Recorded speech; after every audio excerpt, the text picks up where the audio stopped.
Lena. Okay, I'm sorry. There was a little interruption here, sorry. So I would like to introduce Elena Deans, recently began working as development officer focusing on foundations with MSF USA. Prior to this role, she worked on humanitarian and public health programs as a field worker with MSF and other organizations. I hear somebody is not on mute. Please make sure that everyone is on mute. Mute yourself, please. Sorry, Elena. Okay, so here we go. Elena with MSF, her role was as health promotion activities manager focused on community outreach and health education. And prior to MSF, she worked on countrywide fundraising strategies with institutional donors. And her work has taken her to South Sudan, Democratic Republic of Congo, Nigeria, Afghanistan, Jordan, Chad, Ghana, Uganda, and Burkina Faso. A graduate of Texas A&M University, Elena has an MSc in Humanitarian Program Management from Grenoble École de Management. So that's quite an impressive bio, Elena. And we thank you for spending time with us today and giving us a little different perspective from your side of your work at MSF. So without further ado, here's Elena Deans. Thank you very much. It's really nice to be with you all today virtually, but to meet World Wings and to have the opportunity to share a little bit more about Doctors Without Borders. So I'm going to share my presentation now. Let's see if it's working.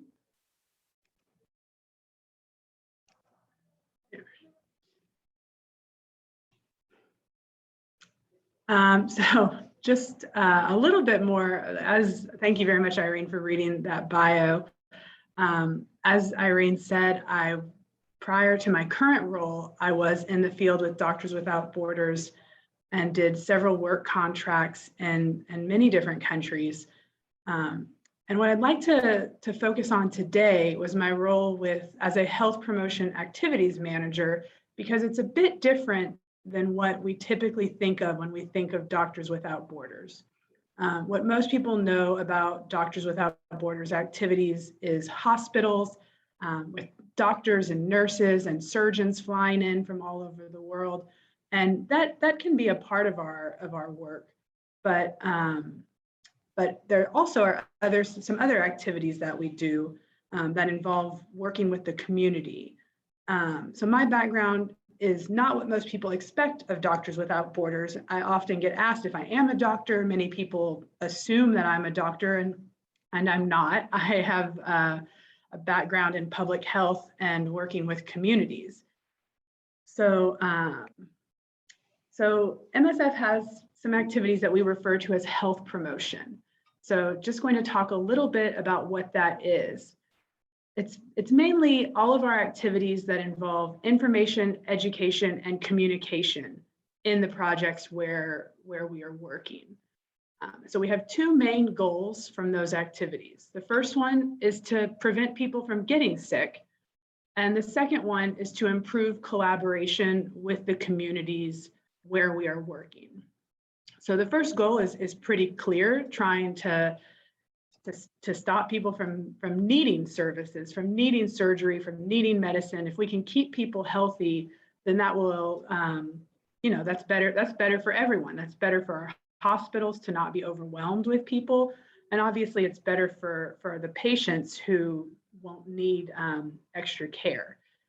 And then improving collaboration with the community is really just making sure that the community and MSF are working well together. They are part of our partners. We're in partnership with them, and we're trying to make sure that that partnership is working well. So here's a bit more about these aspects.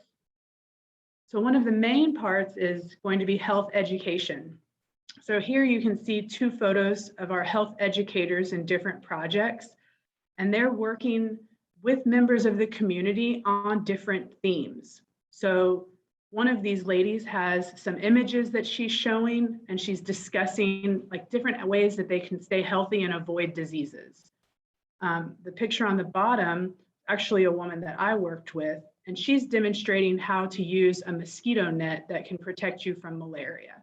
So she's showing people how to set that up and just giving some advice on how they can use that correctly. So this is a really good, these are both examples of the health education activities that we have to try to make sure that people have all of the knowledge they need and really understand the actions that they can take to stay healthy. Another activity that the health promotion team does is to promote MSF services. So often MSF, the Doctors Without Borders, is coming into a community, and we may have very specific activities that we're working on. Maybe we're doing a maternity and an early childhood program, or maybe we're doing surgeries, all different activities that we might be doing. And we want to make sure that people understand exactly what type of services they can receive if they come to an MSF clinic or hospital. So sometimes we've had clinics that were specific for malaria, and we want to make sure that patients understand that if they come to that clinic with maybe a different issue, that that's not the type of service maybe that they can find there. Just making sure that people understand what MSF is doing in the community and that they're able to use and access those services. So this is actually a photo of a man I worked with in the Democratic Republic of Congo. And you can see he has a megaphone, and he's just letting people know about the clinic that is being run, and so that they can come to this activity that we're doing today and access the services available. Another aspect of this work is community engagement, and so that can involve all types of meetings with almost anyone in the community. I've met with many different religious figures. I've met with everyone from the mayor to a village chief, to women who might be leaders in their community in various ways, all types of members of the community. And we're often using them as like outreach workers. They're often people that, they're leaders in their community, and so they're respected and people will listen to them, and they can work to help MSF to understand the community, and the community to understand MSF. So that community engagement is a really important aspect of our work. The health promotion team also is often the main link outside the walls of the health facility to the community. So often when I have been on mission, when I've been working in the field, many of our doctors and nurses, they're so busy treating patients, they may not get the chance to leave the health clinic or to leave the hospital because they have so much work to do. So our team is the team that is going out to the communities, to different places where they live and work, and really trying to understand what is going on the ground. What are we seeing? All of that type of activity.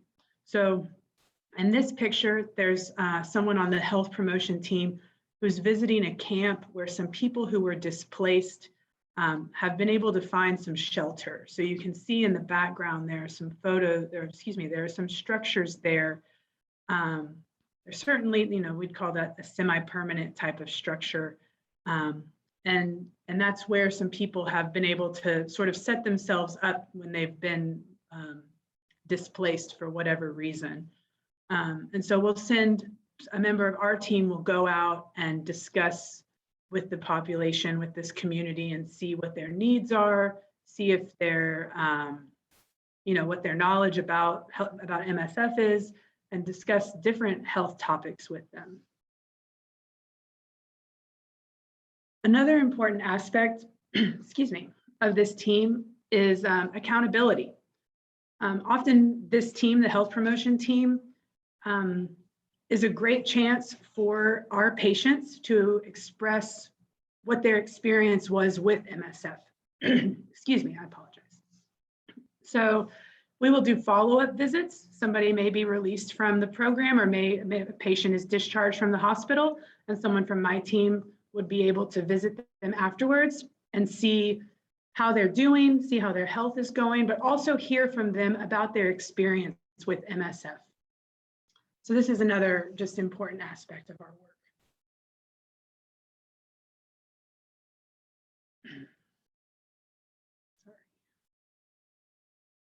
So now I'd like to talk about one specific project that I worked on in the Democratic Republic of Congo in January of 2020. So this was right before COVID. We were all sort of hearing about COVID, but it had not yet really been affecting us the way it is. So you'll see no one's wearing masks in these photos, and it's kind of funny to look at photos from before and remember all of those things. But this is a project that was in the Democratic Republic of Congo, and it was for communities that had been escaping violence. So they were living in camps, and they really didn't have access to very many resources.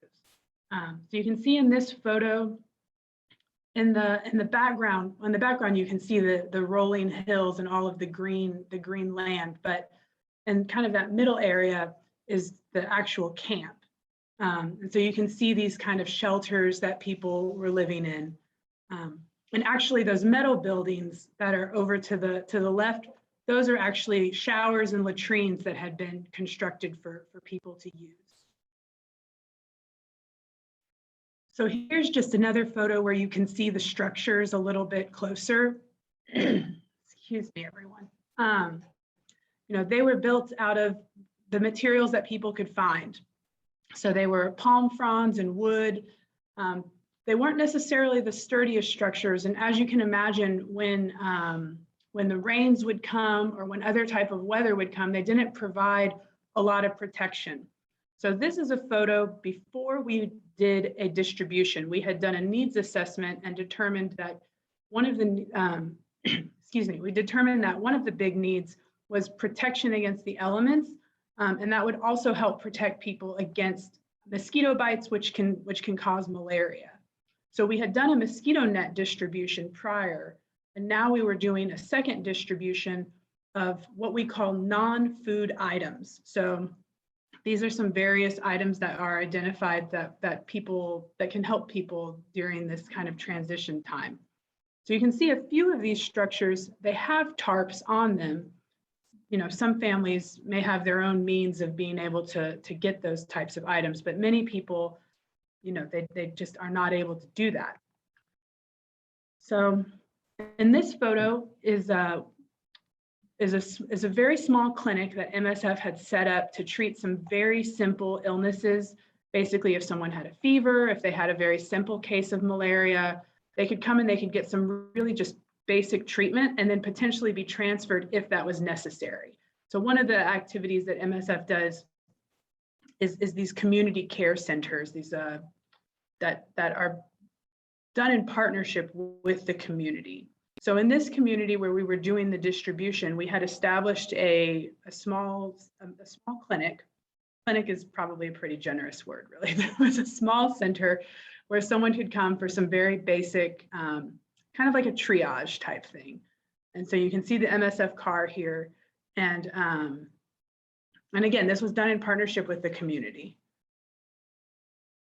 And so after we had identified the needs, we brought in, this is a big truck that was full of these kits that we were going to be distributing. And so we set up a whole circuit where people would be able to come through. We went in the day before and identified the families that would be receiving these kits. And this is the day of where the truck arrived, and you can sort of see in the back, there's a lot of people that are ready to have their kit, to get their kit. So here we have many of our team and some of the community volunteers who are helping us unload the kits. So you can see the sack there that these men are throwing together. This is about the size of the kit. The people are going to come through. Like I said, we have this circuit that's set up for people to go through just to help facilitate the distribution.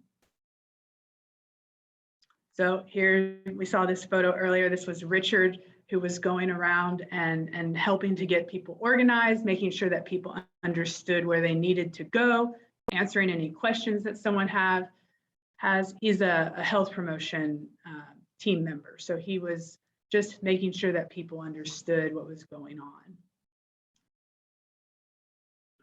And then here you can see members of the community had received their kits, and now they're walking back. So this was actually a volunteer from that community who was just helping make sure that everything went smoothly during the distribution. So this is photos of what was in the actual kits. So if you see the yellow kind of jug on the side, this is called a jerry can and is used to collect water.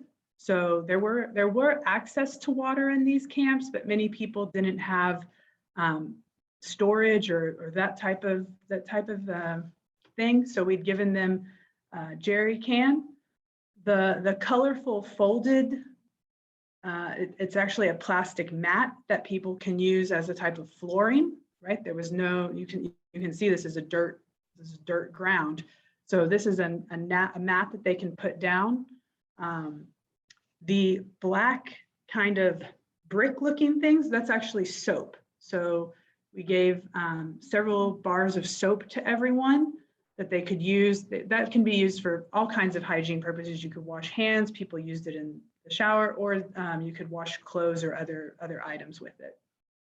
And the plastic sack on the right side, the black kind of bulky thing, those are blankets.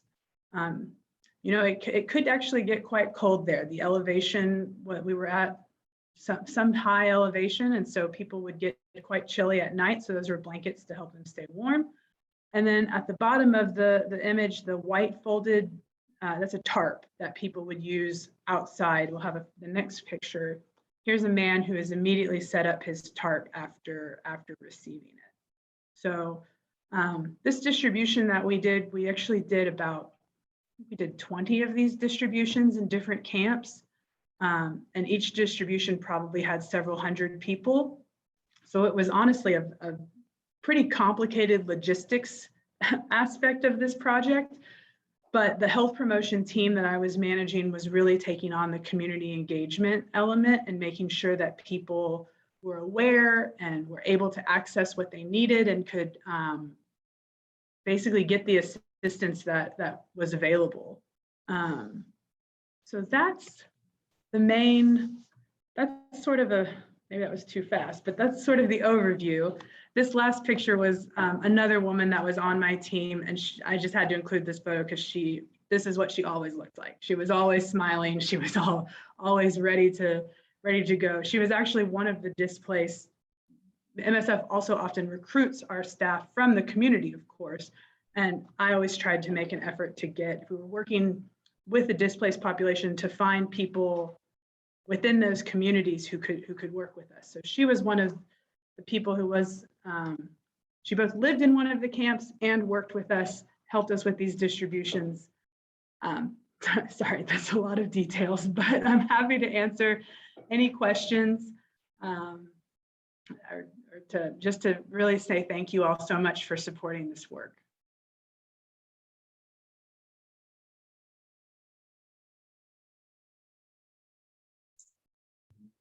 Should I take this down? Does anybody have questions for Elena? You can unmute yourself and ask a question.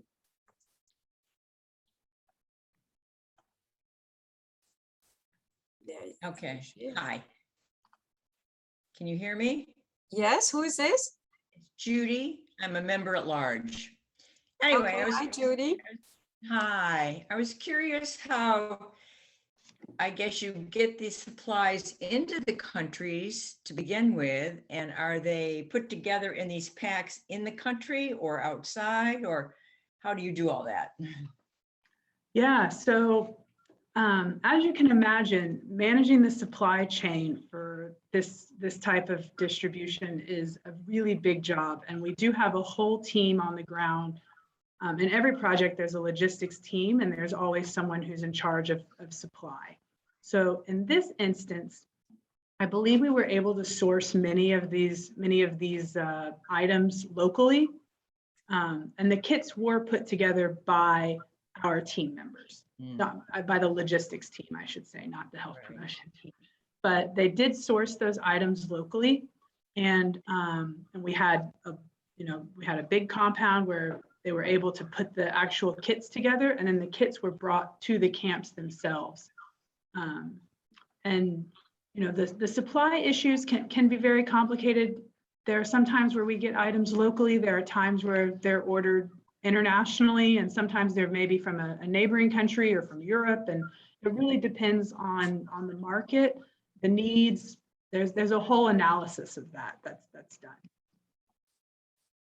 I assume there's somebody or a group or a department someplace that handles the financing. I mean, to go to a market to buy these, somebody's got to have, I assume, cash in hand. Right. So again, that's going to depend on each individual country. I think that some of these items were sourced from sometimes they're a wholesaler, right? And so we might have contracts with them. But every project that I've been on has always had a medical department, which is what we typically think of when we think of Doctors Without Borders, and then an administration department and a logistics department. And some of them may be much bigger and have even other departments. They might have a specific department for water and sanitation. But all of these different elements, for me, they always really show how Doctors Without Borders really is much bigger than just doctors, right? We started off as an organization in the 70s where doctors would fly in, and I think quickly realized that they didn't know how to manage a supply chain. And so they were going to need some other profiles. So very interesting. Great, very interesting. Immense project. Yeah, there's a whole lot of things behind the scenes that even when I'm working on these projects, there is a whole lot of background work going on that I don't always see. So. Does that answer your question, Judy? Yes, it does. It's okay. Very interesting. Yes, it is. It's overwhelming, but interesting. Huge apparatus, exactly, that most people don't see, right? Anybody else would like to answer a question to Elena? You can unmute yourself and ask your question. I have a question. Who is I? This is Yan from SFO. Okay, nice meeting you. Nice meeting you too. I read it somewhere in MSN website that says a large number of staff either get killed or missing. Is that true? I certainly wouldn't say a large number of staff. There are risks, of course, and unfortunately, we have had colleagues who have gone missing and who have lost their lives in very tragic circumstances that MSF will make a stand against and speak out about. It has never happened on a project that I have been on. There are certainly risks working in these contexts, and MSF makes a very strong stand about the international humanitarian law, which protects hospitals and aid workers. So there are instances of that happening, but they're not. I would not say they are common. Maybe Irene wants to add something. Thank you.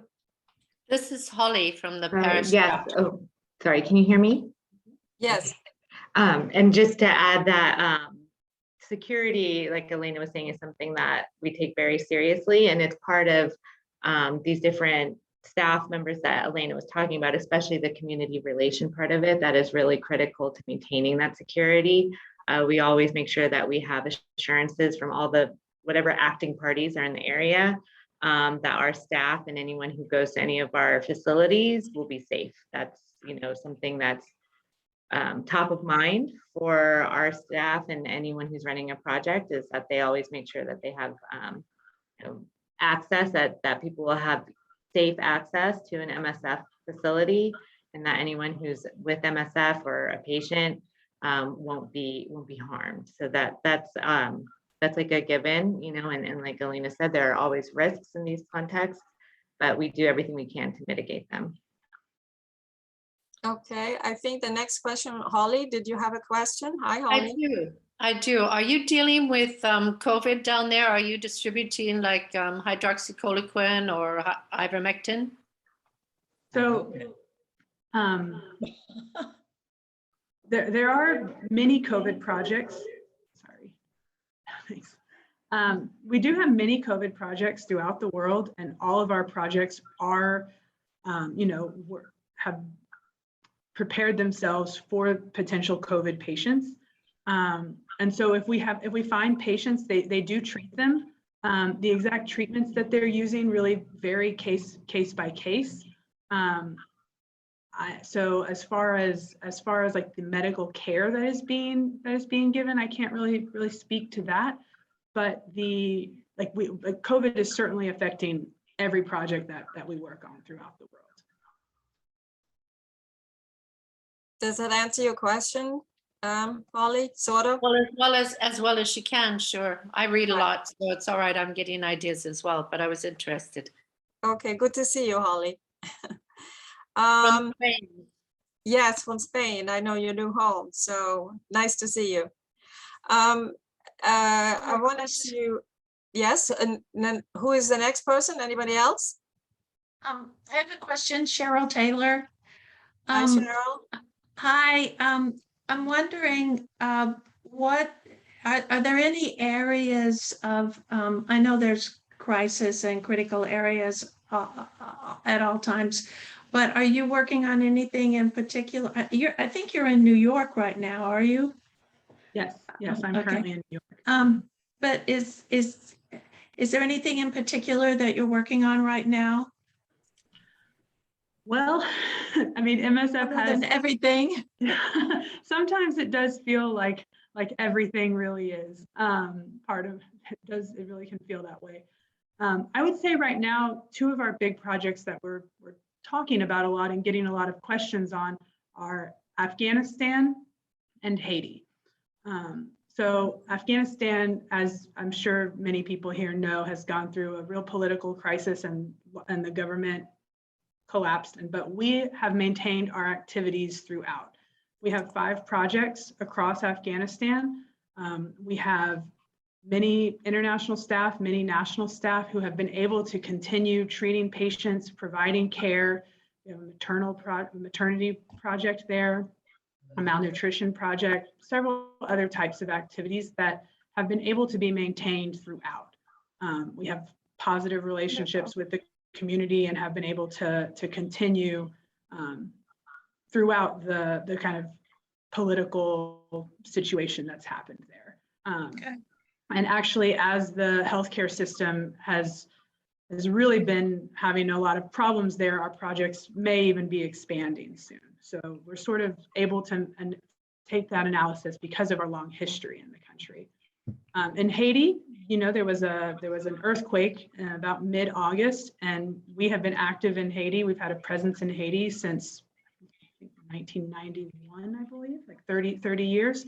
And so we've had projects, we had staff on the ground who were able to treat people that same day as the earthquake. And we've been able to do outreach and mobile clinics to the more rural areas and find people who, you know, really needed medical care, and who are, it's now been two months, 1 month, almost 2 months. And, you know, we're still there. We're still maintaining some of these projects. We've developed some water systems or some water supply, and have been able to provide people with water in some of those areas. So, you know, those are 2 examples. There are always things going on. There are things that aren't on the news that we're responding to, but those are 2 of the kind of big ones, I would say.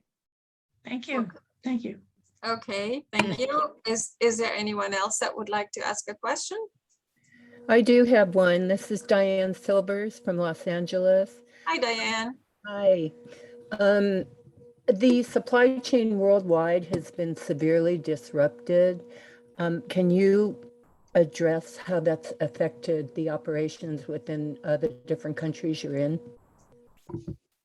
Yeah, I know, especially at the beginning of the pandemic, you know, this was a big problem trying to get enough PPE. One of the things that MSF does really well is prepare for emergencies in advance. And so we have big stockpiles. We have warehouses that are strategically located that contain materials that we can ship out pretty quickly. You know, I mentioned the earthquake in Haiti. We were able to send 2 planes within about a week. I think it was 6 days, 2 planes that were full of items that were needed on the ground. That's because we have we're prepared ahead of time. Afghanistan has been pretty cut off economically right now, but we were prepared and we had brought in many materials ahead of time, and so have been able to maintain our operations. So the supply chain is certainly complicated, and it has certainly had effects. But one thing that I would see when I was in the projects was we were ordering items months ahead of time. So the people who were in charge of the supply would come to us and say, what will you be needing over the next 6 months? This is especially important in many of our projects. When I was in South Sudan, for instance, during the rainy season, the roads become completely inaccessible. And so you really have to think much farther ahead. I can't go to someone and say, I need these items tomorrow or even next week. You really need to be thinking many months ahead of time. So our supply chain is certainly complicated. It's certainly been affected, but because we've worked in emergencies for so long, you know, we have some processes in place that have been able to provide some buffer for us. I'm certainly not a supply chain expert over here, so I've always been very impressed by our ability to respond. But Thank you. The response was impressive. Okay, thanks, Diane. Thank you. Okay, is there anyone else would like, next person, please, if you want to speak up? Introduce yourself. Irene? Yes? Yeah, this is Sue Swanson. Hi, Elena. I'm from Phoenix, and I'm always trying to find someone to come and speak to our chapter. I know that you have some traveling people that do that type of thing. Have you increased the staff so that you could provide more people in that regard? Or, you know, how do I get a hold of somebody that can do that? Can I just interrupt a little bit? I know that is actually a question, Sue, that we've all been asking for a long time, but you know, COVID kept us back from personal encounters or having guest speakers in person. So I don't know, Irene McPherson, can you answer some of that maybe? Zoom meeting. Yeah. Yes, definitely. Yeah, we would love to be able to send people to chapters. I know that was done before COVID and it was really successful and well received. But similar to what Irene was mentioning, right now with COVID, we're not in a position where we can ask our staff to meet with people in person right now. You know, it's something that's in the future that we would love to revive and bring back to the partnership with World Wings and have that happen for all of you at your various chapters. I know it's nice to have a more intimate gathering, especially with like a local aid member. But right now it's something I just really I can't guarantee that I could set that up right now. Okay. All right. Certainly understandable, but I'll keep watching. Sorry. Thank you. Yeah. Thanks, Sue, for the question. I know that, you know, we all would love to have a guest speaker. Also, I've been trying to get somebody here in Miami, but you know, like we said, we all have to you know, hold on to our, Yeah. you know, lederhosen, so to speak, and keep calm, you know, until until we can. COVID finally retreats a little bit more, and then, you know, we can go on with person to person. I would have Yeah. loved to have Elena here in Miami. Yeah. That would have been great, Elena. But anyway, so right. So Well, we okay. do Pardon? we do have a lady in the area whose name is Margaret McChesney. Maybe you've heard of Yes. her. Yes. And she was scheduled to come and speak right before everything fell apart. And Right. then when things did get going with COVID, she accepted a position in the prison system.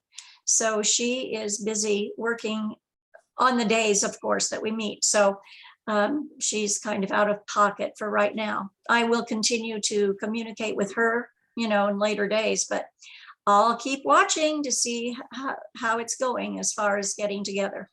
Thank Well, you so also- much. Right. So also, if you have any kind of inclination of doing things like that, just contact me also, because I'm the liaison, you know, with MSF now for World Wings. And so I will definitely post your questions and bring it to Irene McFerrin with MSS, and we'll see how Okay. it goes forward. Okay. Perfect, Irene. Thank you. so Thank you, much. Elena. Okay, anybody else has a question for Elena on the subject of MSF and the wonderful work that they do around the world? Silent. Anybody? I have a question. Yeah, who are you? I'm sorry. This is Elizabeth from Savannah, Georgia. Oh, hi, Elizabeth. I have sincerely apologized. I have to have carpal tunnel surgery next week, so I got here late. I was just left the hospital for pre-test for next week. But I wasn't able to hear all your presentation. I did hear that you have logistical support issues. And have you ever turned, I used to work for the government for 27 years. And I've worked in Europe, I've worked in South America, I've worked in Afghanistan and Iraq. So, and Bosnia, and the Bosnian operations too. You know, they have the best airlift in the world. They have the shipping, because you have every military service. Have you reached out to the military? They do have an arm. I mean, a part of their mission is also public affairs. They have a public affairs office. If you need assistance, try talking to them at all. So it is a bit of a complicated issue, question for us. We do have partnerships and we do have communication with a wide variety of governments and other multinational organizations, the UN and others. We are an independent organization, and we know that our independence is one of the things that protects us. There was an earlier question about security, and it's very important for MSF to maintain our independence that allows us to operate safely all over the world.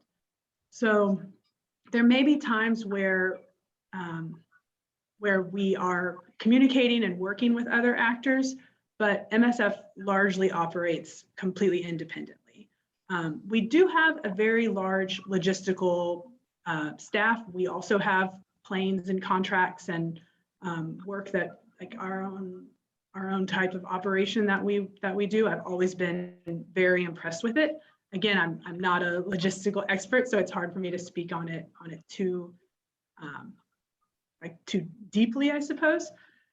But I know that, like, we do occasionally work with the UN or maybe with other types of multinational organizations, but in general, another government is something that we tend to avoid just because of our, for us to operate safely in countries like Afghanistan or Iraq or many of these other kind of conflict zones.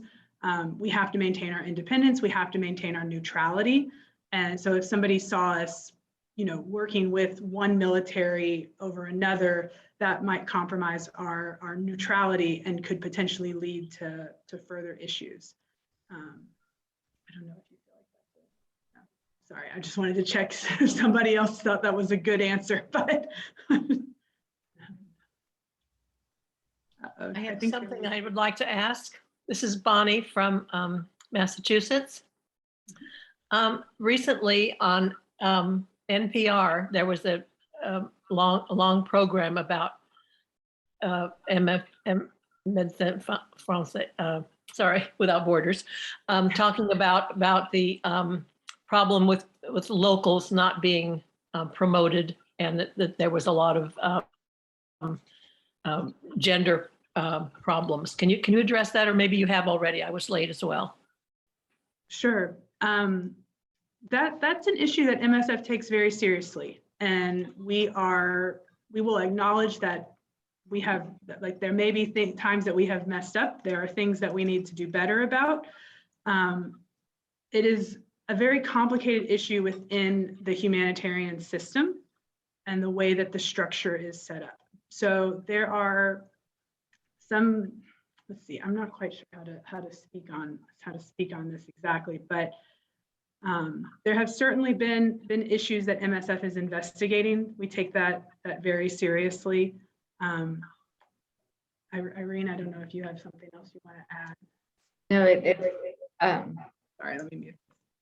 It is something that we are investigating and that MSF is taking seriously. We've taken several proactive measures to be addressing this. I know our leadership is very intensely discussing this. We've set up several different anonymous reporting lines so that people don't have to go through channels that maybe are uncomfortable for them to report any kind of harassment or any kind of abuse. So it's definitely something that MSF did from the very, very top is taking on and is taking seriously. Our board members actually just had very a long meeting about all of this and steps going forward. Our leadership is very aware of it and is taking it on. There's ongoing task force kind of groups that are looking into what more can be done as well. So I can follow up with Irene Schwartz too with more details as to what else our leadership is doing. And it's stuff that I know that, like what Elena was saying, it's systematic throughout just kind of the humanitarian field, and it's something that MSF is looking to become even better at. Yes, and we can be in touch about that. So whenever we find out more, I'll be happy to communicate it to our membership. Thank you, Irene. So anyone else for Elena? Yes, hi, it's Serena from the Manhattan chapter. Hi, Serena. And I apologize for no picture. I've tried repeatedly to turn on the camera and it won't turn on. Don't worry. Well, and I got all put on, I curled my hair and put makeup on. Oh, wait. Anyway, I wanted to, I don't know if you're still maintaining here we go. Miss Linda just did something. No, still unable. Thank you, Linda, for trying. Still unable. I went all through my settings too. I don't know what's happening. Well, we can hear you. We can hear you loud and clear. Thank you. Okay. At the beginning of the pandemic, you had a presence out in the American Southwest on the reservations. And I don't know if you're still there, but they went from having one of the highest disease or virus rates to being one of the most vaccinated groups in the country. Can you speak to how that happened, please? We do not currently have any operations in America right now, in the United States. We did have some projects immediately in the wake of the pandemic. I actually worked on the New York City project. We also had projects in Puerto Rico, and as you said, I think it was the Navajo territories, if I'm remembering correctly. And we were there for several months. MSF, we really view ourselves as a gap filler. Like, so we go in if there is an absence of service, we're really strategic about our work and we don't want to replicate services. So generally speaking, if we are working somewhere, it's because there are not other actors present. So I believe we were supporting the Navajo nations. And once we felt that their response was that may not be the right way to say it, but once their response service was adequate and no longer needed us, we closed that project. I've also, and that was several months ago. So I do not believe that I know that we were not involved in vaccination efforts within the United States. So I don't want to take credit for that. I don't believe that we were involved in that work, but I've also seen similar things about how their response has become very robust. Irene, did you have something you wanted to add? Yes, I was just going to say that. So in the Navajos, it was before any vaccine was available that we were working in that area. So there wasn't any vaccine to distribute. And a lot of the work was around actually water sanitation. We realized that there was a need for improved access to water to maintain hygiene. And then we also were working in infection prevention and control. So our staff was coming in and training people in the community about best practices for prevention of the infection, spreading. But like Elena said, once everything was stabilized and just the local health facilities or the local health providers were able to take it back on, we closed our programs, which is very kind of classic MSF model. The hope is that we're not in any place long term. Some places we are, because there is no other healthcare provider, but in this situation, we were ready to hand it over. But like Elena said, the vaccine is not something that we were a part of over there. So it was really just kind of stabilizing and then handing it over. Okay, great. Elena, would you like to say anything else that I think you started in the Peace Corps, is that correct? That's correct. I informed correctly there? That's right. I was a Peace Corps volunteer after I finished my undergrad, and then I went and worked for MSF for a while. I worked for a few other organizations. I did my master's, and then I came back to MSF. And so only recently I started working on the development team. So Irene McFerrin, who you all seem to know well, is now my coworker. So now I'm based in the New York office, working with foundations like World Wings to support our projects. So I'm no longer working in the field, just working to support MSF in a new way. So, right. So thank you all very much. These are some really interesting questions. It sounds like we should get a supply chain person to come speak to you next time, who can talk about that more details. Absolutely. So while I have you here, I want to thank you so much for all your dedication in the field and the work that you do around the world, really, and also Irene McFerrin. And while I have everyone here that has joined us from Hawaii, from Europe, and all across the United States, I thank you for joining us. And while I have you here, we all know that our biggest fundraiser is going on right now to support MS and MSF and our local charities. So I want to remind you all to please make your donations either online by October 25th, or the checks need to be received by October 8th with Carol Crown. And you've all received the directions. And if you do not know about it, please check with your chapter officers, your chapter presidents. Everyone's informed so that we can supply MSF with what they need. So Elena, would you like to say anything else? Or I know our time is almost up, right? We have like 5 more minutes or so. I mean, just thank you very much. I don't know, Irene, you have anything else to add? Okay, does any of the members, would you like, you have 5 more minutes, so would you like to get another question in? Can I get a question in? Who's I? Carolina from London. Hey, Carolina, how are you? Very well, thank you.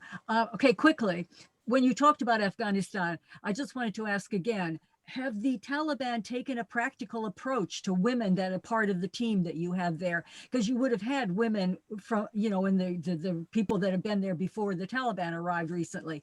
So have they just said, you know, look, turn the other way, or are they giving some drama to female, you know, workers? Good question. So that's a very important question, and it is essential to our work. You know, like I said, we have one of our projects is a maternity. We're running a maternity, and from what Irene, you may have more details on this, but from what I understand, most, if not all of that staff are women. You know, we do have communications with the authorities. We need to do that to be able to operate. And we have told them what we need to be able to operate. They understand the importance of our presence there. You know, the healthcare system is very, very difficult managing a healthcare system. So it's something that we're constantly negotiating on. And Irene, maybe you want to add some more details to that. So in the specific case of Afghanistan, right now the female staff are still working. They're still able, that was part of, I'll make a note to send to Irene as well, you know, that we have a statement that we have been in touch with the Taliban. We have staff members, you know, high-level staff members who do communicate with the Taliban in a professional way, because that is just the need to be able to work in Afghanistan right now. And part of that included an assurance that our female staff would be safe to continue working in our projects, especially the maternity hospital in Khost, where that it is, I think, primarily female ran. That's good news to hear that, you know, that they're actually taking a practical point of view. Okay, thanks, Carolina, and greetings to London chapter. Thank you. Okay, anyone else? You've got a few more minutes. I have a question. Yes, go for it. Yeah, this is Jan from SFO. Are those workers in Afghanistan, are they Americans or are they local women, Afghanistan women? So the majority of our staff in all projects are recruited in the country. They're from the country where we're working. So that's, you know, as you saw, as you may have seen in my presentation, my photos from DRC, most of our team is from DRC. In Afghanistan, the majority of our team is from Afghanistan. We do have some international workers. I don't believe that any of them are American. We evaluate security and take that security very seriously, as Irene spoke to earlier. The majority of our staff in Afghanistan are Afghan. We have a small number of international staff who are present and are able to keep the project going. Did you want to add more? Okay. Thank you.